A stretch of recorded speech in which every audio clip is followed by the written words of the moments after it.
Hello, in this video I'm gonna show you how you can enable power saving mode on Samsung Galaxy M55 5G.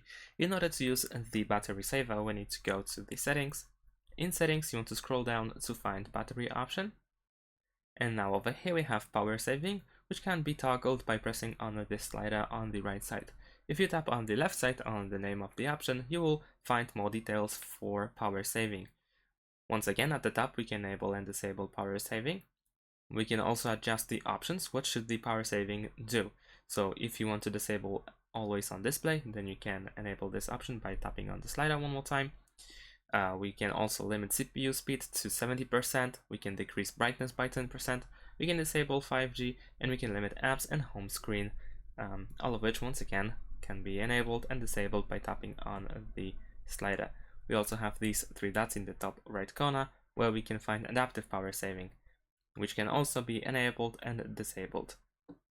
Now, in addition to that, once you set up the power saving mode, we can also quickly enable and disable it by using the quick access. So swipe from the top to the bottom like so, do it twice, and then somewhere over here you should be able to find the power saving button. So you can enable and disable the battery saver by simply using this button over here. And that's it. Thanks for watching. Leave a like and subscribe to my channel, and see you in my next videos. Bye.